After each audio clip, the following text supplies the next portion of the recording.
Hablaremos del idioma de Lituania y del contrabando de libros. Ajá. Lituania fue independiente en 1918, pero le duró poco el asunto, porque después fue asediada por Alemania, invadida por la Unión Soviética, fue una de las repúblicas soviéticas socialistas, etc. Pero antes también había estado sometida a otras culturas dominantes. El lituano, el idioma lituano, se considera el más arcaico de los idiomas indoeuropeos. El lingüista Pietro Dini, ¿qué tal, Pietro? ¿Cómo está? Dijo que era ese idioma un dinosaurio lingüístico que permanecía vivito y coleando. Coleando. Hasta casi la segunda década del siglo XX, en Lituania las lenguas oficiales de la administración fueron sucesivamente el latín, el polaco y el ruso. El lituano, nada, señor. Los que contaremos son hechos muy curiosos que tuvieron que ver con el intento de muchos lituanos de preservar su lengua ante tanta invasión y fragmentación. Los antecedentes. Sí. Allá por el siglo XVI, Lituania formó parte de la República de las Dos Naciones o Mancomunidad de Polonia-Lituania. Después, en 1795, bajo el reinado de Catalina II de Rusia, nada menos que Catalina la Grande, Lituania fue dividida entre Prusia, Austria y Rusia. La mayor parte estaba bajo el control ruso. Y los zares decidieron que la Iglesia Católica Romana, como institución lituana histórica, era la mayor amenaza a su poder. Así que ordenaron demoler numerosas iglesias y prohibieron la construcción de santuarios, que parece que andaban por todas partes los santuarios en aquel país. No dispuestos a renunciar a su cultura, los lituanos siguieron construyendo nomás santuarios a pesar de la prohibición. Poco a poco fue tomando forma un núcleo de resistencia formado sobre todo por el clero y por estudiantes universitarios que trataron de levantarse contra Rusia en 1831, pero lo reventaron. A mediados del mismo siglo XIX, la resistencia consiguió hacerse más fuerte y en 1863 hubo una insurrección masiva contra el gobierno ruso en la que participaron unos 70.000 lituanos. Bueno, los reventaron otra vez. Miles de muertos o exiliados a Siberia, y a partir de entonces el zar Alejandro II emprendió una política más represora con Lituania. Y a la hora de empezar por algo a reprimir, empezó por el idioma. El idioma lituano utiliza el alfabeto latino. Y el intelectual ruso Alexander Hilferding propuso que la lengua lituana utilizara el alfabeto cirílico ruso. Ese alfabeto que nosotros conocemos, que la letra al revés, que todo. Es lindo. Es muy lindo. Es muy lindo. Usted sabe que una de mis habilidades consiste en hacer novelas. Algunos carteles. En 1864, el gobernador general de Lituania, Mikhail Muraviov, prohibió redondamente el uso de caracteres latinos. Dijo, a partir de ahora van a escribir en cirílico, y nada más. 2 años más tarde, en un intento por erradicar la lengua lituana por completo, se prohibió toda impresión en el país. Ese fue un proceso conocido como rusificación. Vamos a rusificar todo. Y de arriba abajo. Chau, no hay más imprenta, dijeron. Imprenta de nada, no hay. Pero ¿y en cirílico sí? No, en cirílico puede ser, pero si no, no. Si no, nada.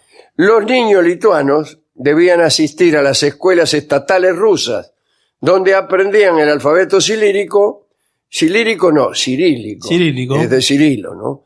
A través de libros impresos por el gobierno ruso. y empezó la resistencia.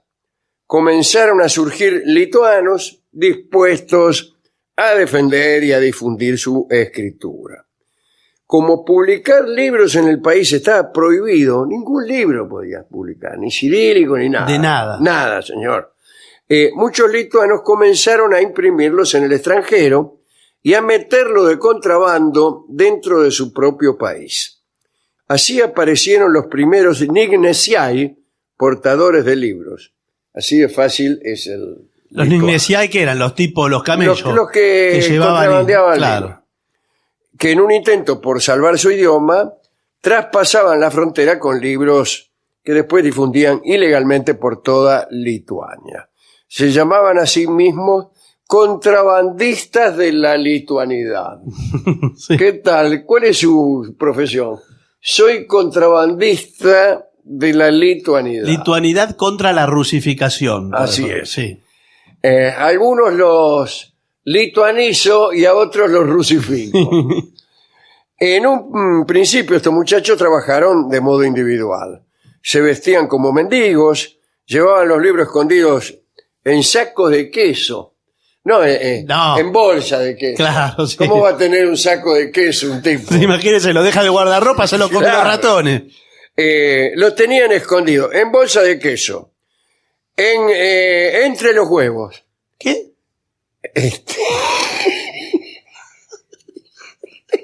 Ah, no era de queso el saco. O pan. ¿O pan qué? No sé, o pan. No, señor. Que llevaban, claro, cargamentos de queso, de En pan. toda la comida, de queso, huevo, pan. ¿Por qué no me dijo todo Ahí, junto? Y bueno, que yo leo como está escrito. Ah, bueno, señor, pero... Ahí se metían los libros. Claro, ahí... Pero ¿cuántos podían entrar? Y Porque... qué sé yo, no sé, depende del queso que hubiera. Y depende de la cantidad de huevo A también. más queso, más libros. Sí. Bueno, estos los entregaban en las estaciones de ferrocarril, algunos se hacían los artesanos con cinturones de herramientas y los libros ocultos debajo del cinturón, qué sé yo. La mayor parte de las operaciones se hacían de noche, cuando había menos guardias en la frontera. Los meses de invierno, sobre todo cuando había tormentas de nieve, eran época de mucho trabajo para los muchachos estos, los contrabandistas. El mayor intento por introducir libros de contrabando a través de la frontera fue organizado por el obispo Motiejus Valancius. El lituano lo dijo. Sí, un historiador y autor de obras religiosas. ¿Qué haces, Motiejus? ¿Cómo le va? Muy bien, acá andamos. Además de estos asuntos de libros, el señor Valancius es considerado como el pionero del movimiento de sobriedad. ¿Qué será Sí, sí. el movimiento de sobriedad? No lo quiero ni imaginar. Un grupo de borrachos petulantes. Parece que no. Trataban de arrancar a los campesinos del consumo de vodka. Arrancar es un verbo Sí. muy fuerte, ¿no? Estarían coercitivo. prendidos a la vodka de un modo así como garrapata. Pero lo que pasa es que en Lituania el vodka es como la leche. Claro, porque Acá, con el señor, frío que hará, con el frío que hace. imagínense. Además de esa actividad, en 1876, Valancius financió con su propio dinero la construcción de una imprenta, pero del otro lado de la frontera, en Prusia, y organizó una red de sacerdotes encargados de introducir y distribuir los libros de Lituania. Claro, puso una imprenta cerca de la frontera. Ahí nomás. Ahí nomás. Entonces ya no tenían que ir hasta las ciudades, etc. Así fue como la Iglesia Católica se convirtió en un símbolo de resistencia a la autoridad rusa. Sin embargo, a medida que avanzaba el tiempo, los libros fueron adoptando también un carácter más laico. No eran solamente Biblias. Se empezaron o la a vida avivar. de los santos, Sí. no, empezaron ahí. Cualquier cosa. Los libros de Rolón, Sí, sí. todo me imagino. Memorias de una princesa lituana. Claro.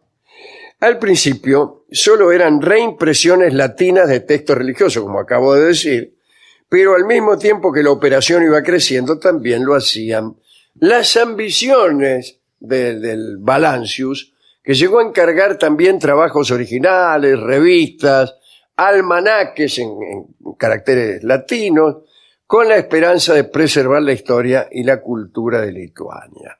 Valancius fue responsable de la impresión de más de 19.000 libros en Prusia Oriental. Siguiendo el ejemplo de Valancius, los Knignesiai comenzaron a organizarse en sociedades de contrabandistas más grandes.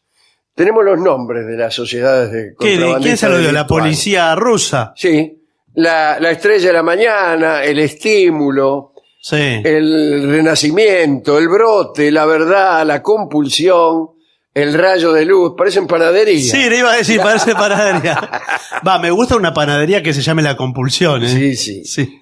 No era fácil cruzar la frontera lituana. Había 3 líneas de frontera. ¡Eh! ¿Y qué? ¿La del medio de qué Cruzabas es? una y otra y otra. Y la del medio era... ¿De qué país es? no, también. Nada. Todas eran... Rusas. Rusas, digamos. Claro. Porque si te escapabas de uno, A otro. caías el otro, Y el y, otro. y todo eso, ¿no? Los riesgos eran entonces muy altos y estos muchachos, los portadores de libros, debían extremar las precauciones. Al que lo agarraban, lo mandaban a Siberia. Reincidente, muerte. Pero ¿cómo ibas a reincidir si Sí, estabas sí, en Siberia? en Siberia. ¿Cómo ibas a contrabandear libros en Lituania? Es raro. Es raro. Sí. Igual entre nosotros, Siberia no debe ser muy distinto a Lituania tampoco. O sea. Debe ser un poco peor, me parece. Sí. Sí. Bueno. Entre 1870 y 1871 se produjo la mayor captura de contrabandistas ocurrida hasta la fecha en una de estas operaciones de Valancius. 11 niatos, entre los que había 5 sacerdotes, fueron capturados y enviados a Siberia. Pocos años después murió el Valancius, este muchacho, y su puesto fue ocupado rápidamente por un campesino llamado Jurgis Bielinis. Jurgis. ¿Qué tal, Jurgis? Jurgis debe querer decir Jorge. Sí. Me parece.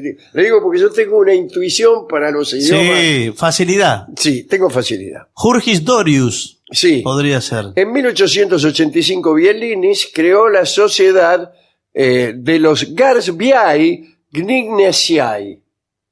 Me está sonando fácil el lituano. Sí, ya me estoy acostumbrando. Mire, 4 palabras y ya casi que lo que hablamos. creció hasta ser la red de contrabando de libros más grande que se conozca. Y entonces le llamaron a Bielinis, le pusieron un apodo que era el rey de los contrabandistas de libros. También, La canchero. prensa lituana, Sí. para poner apodos, Son así. es fantástica, ¿eh? Bueno, los miembros de la sociedad de Garsbiai Knignesiai pronto superaron los 1.000. No son tantos. 1000 entre 1000, todos. Todas sí. esas sociedades, sí. Y todo Lituania. Igual, ¿cuántos lituanos habrá en Lituania en esa época? Y no sé, debe haber muchos. Bueno, este muchacho parece que se mandó el contrabando de casi la mitad de todos los libros traídos durante la época desde Prusia Oriental a Lituania. Lo agarraron muchas veces, pero lograba escapar. Acá también dicen muchas veces lo mismo, me está pareciendo, Claro. ¿no? A saber que había unos tipos que contrabandeaban libros. Sí. Sí, no salimos mucho de allí, ¿no? No. Bueno, pero son las peripecias que van Claro, no, las atravesando. peripecias son siempre los mismos. Viene un tipo con un libro entre el queso Sí. y lo agarran. Al final, ¿alguien lee los libros cuando llegan? Me parece que no. Sí, ¿viste? porque... Bueno, ya me estoy cansando. No, pero espere, porque ahora quiero saber, en principio, si todos leen lituano, porque por ahí contrabandeaban y no sabían de leer. gusto, claro, claro. Quizás lo hablaban nomás. Bueno, en la década de 1890 las autoridades rusas pusieron precio a la cabeza de Bielinis.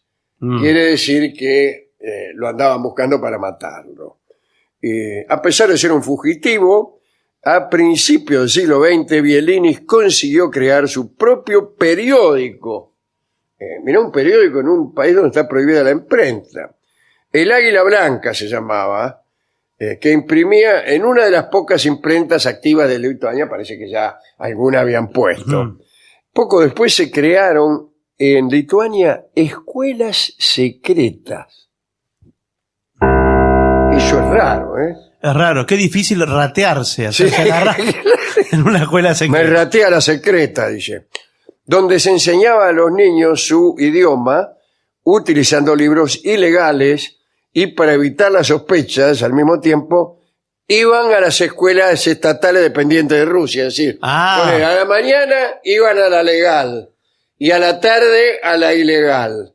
¡Qué vida, eh! Sí, la verdad. ¡Qué vida, Dios mío! ¿Cómo te va en el colegio? Mira, en la legal más o menos, pero en la ilegal me está yendo muy Sí. bien. Soy abanderado.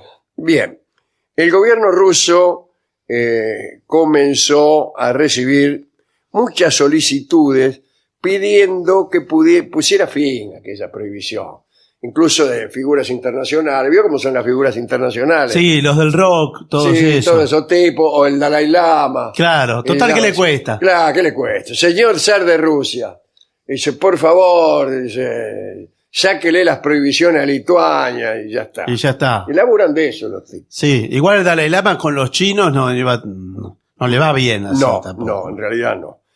El caso es que en 1897 el Consejo de Ministros de Rusia admitió por primera vez que la prohibición había sido un fracaso. ¿En qué sentido? Porque todos No lo dijeron. Claro. hacían lo que querían. Finalmente fue rescindida en 1904 en un intento por congraciarse con los grupos minoritarios dentro del imperio con vistas a la guerra ruso-japonesa. Claro, dice, vamos a ponernos bien con todas las personas que estamos sojuzgando nosotros para que nos apoyen en la guerra ruso-japonesa, que igual la perdieron, Claro. y la perdieron por mucho. Pero por ahí los japoneses podían entrar por Lituania, pegaban Sí, la vuelta. qué sé yo. El zar necesitaba el apoyo de todos. ¿Eh? Bien. Sin embargo, era demasiado tarde. La resistencia lituana a Rusia era demasiado fuerte. Bielinis pronto comenzó a hablar más abiertamente de la independencia en toda la pizzería, todo. Y se convirtió en uno de sus portavoces. Pero Bielinis no pudo cumplir el sueño de ver una Lituania libre. Murió en enero de 1918, un mes antes de que se formalizara la independencia del país. Parece mentira. Qué mala suerte. Qué porque- mala suerte. O también podríamos decir, ¿por qué no se apuraron un poco? Bueno, sí, lo que pasa es que iban lentamente traficando libros, Sí. tratando de abrir imprentas. Bueno, es así. Ese es un camino áspero. Se desconoce con exactitud el número de libros lituanos que fueron impresos. Bueno, no es una ignorancia No. que nos vuelva locos. Pero entre 1891 y 1901, los funcionarios rusos confiscaron más de 173.000 publicaciones, una cantidad que casi se duplicó en los últimos años de la prohibición. Bueno, esto ha llevado a algunos historiadores a estimar que el número total de libros podría ascender a varios millones. Bueno, o sea que- ¿Millones? millones. ¿Y no cómo? sé. Sí, Pasamos pero de sí. 112.000 a millones. Y se cansó la No proyección. sabe nada, señor. Parece ¿Quién me encaja esta charla? Parecen las encuestadoras, ¿vio? Sí, Que dice, sí. Rango Durante- de error de 1 a 6 Durante millones. todo este tiempo solo se imprimieron en la Lituania sometida al Imperio Ruso 55 títulos. Todo lo demás eran ilegales. Y todos ellos utilizaron el alfabeto ruso, el cirílico. El día del cumpleaños de Jurgis Bielinis, que era el 16 de marzo, se lo digo, qué sé yo, para que en la radio, cuando Sí. den las efemérides, lo nombren. Se conmemora el Día del Portador de Libros. El día del... Acuérdense. Es el contrabandista, El en verdad. sí, claro. El día portador. 16 de marzo vamos a celebrar el Día del Contrabandista de Libros Lituanos. Claro, sí, sí. ¿Será feriado? Y no lo sé. Bueno, después, en 1940, estaban los alemanes, pero Rusia invadió y desde entonces quedó bajo el poder de Rusia hasta que en el 90, creo. Claro, después del muro Sí, y después de todo eso, en el Gorbachov. 90 recién, Lituania fue un estado independiente. No crea que Lituania, Letonia, Letonia, Estonia, los sí. estados bálticos, que siempre estuvieron bajo la mira de los rusos. Mm. Bajo la mira y bajo la bota. Sí, sí, bajo el De manera dominio. que recién son independientes ahora, desde creo que el 90 o 92, algo así, y incluso encontraron el acta de independencia de 1918, que se pensaba que los rusos la habían destruido o la habían escondido. No, estaba ahí nomás, la encontraron adentro de un cajón. Ah, mire. Bueno, eso es todo lo que le puedo decir acerca de la lucha de Lituania por preservar Su idioma. su idioma, ¿no? Y lo han preservado, digo. Y Ahora lo han preservado. lo parece escribirán que sí, con sí, sí, sí. alfabeto latino. Sí, no lo sé, Sí, no lo imagino que- sé. Porque no se escribe, yo me parece haber visto Lituanja. Sí, bueno, sí. Como Lituania. La J creo que es I en alguno de esos países. Sí, Sí, sí, entonces el alfabeto debe ser el... Le digo otra cosa más. Hay en general dos tendencias en el mundo que van de la mano también de la política. La una es la idea del idioma ecuménico. La idea de que, primero, la idea siempre fallida de una lengua universal. Sí. El esperanto, el idioma de Peano, todas aquellas, el idioma analítico de John Wilkins, todos esos sueños de que la humanidad pudiera entenderse con una sola lengua. O también la elección arbitraria de una lengua para que sea una lengua franca, o sea, una lengua diplomática. En el caso fue el latín.